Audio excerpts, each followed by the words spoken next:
The largest coronavirus lockdown in the world is happening right now in India. The country's 1.3 billion people are required to stay at home for 21 days. And just over a week in, reports of harsh police crackdowns, homeless people being left stranded, and a surge in positive coronavirus cases illustrate the difficulties the country faces in enforcing a nationwide lockdown. With such a dense population, how does India plan to curb the spread of COVID-19? In a televised address to the nation on March 24th, Prime Minister Narendra Modi told 1.3 billion citizens they must stay home for 21 days. संपूर्ण lockdown होने जा रहा है. It was the world's largest coronavirus directive. Not even China, the world's most populous country, and the original epicenter of the outbreak imposed sweeping national measures. The time frame was tight. The lockdown would start at midnight, giving citizens only hours to prepare. The scenes that unfolded afterwards were unprecedented. Scores of people turned up at shops to get essentials, and people by the thousands were rushing to get home to their villages. State borders closed, businesses shut down, and transportation grinded to a halt. On the days following, police were seen beating people with batons and publicly shaming those who were on the streets without essential reason. Experts say the lockdown is hitting India's most vulnerable the hardest. बीमारी से मरना मंजूर है लेकिन भूख से मरना मंजूर नहीं है. दिन भर में कभी एक रोटी मिल जाती, कभी दो रोटी मिल जाती, कभी थोड़ा सा चावल मिल जाता है. इसमें कैसे गुजारा हो? Most of the estimated 4 million plus homeless people in India have had no way of earning a living since the lockdown began.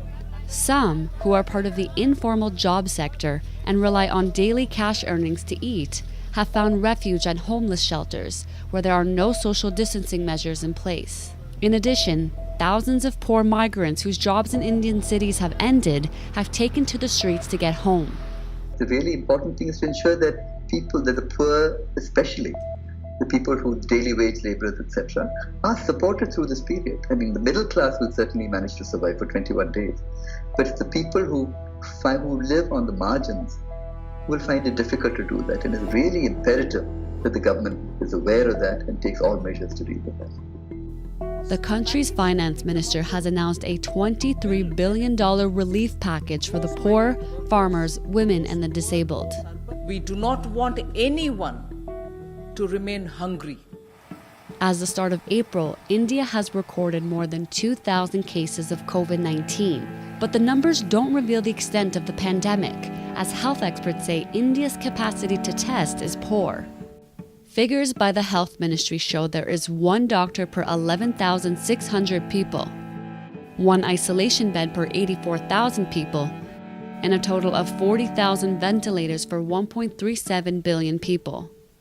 There are fears that without proper intervention, more than 1 million Indians could contract the virus by its expected peak in May. And I really hope that the government uses this 21-day period to prepare, to make sure that adequate beds are available, that adequate quarantining facilities are available, that adequate PPE is available, and that adequate tests are available. All of these must come together. One thing is clear, the world's largest lockdown isn't an easy feat. And with an already stretched healthcare system, experts say India will need to ramp up its testing, isolate confirmed cases, including the most vulnerable, and make sure to secure crucial protective equipment for its healthcare workers. Thanks for watching. To stay up to date on the latest breaking national and international news, be sure to subscribe to our channel.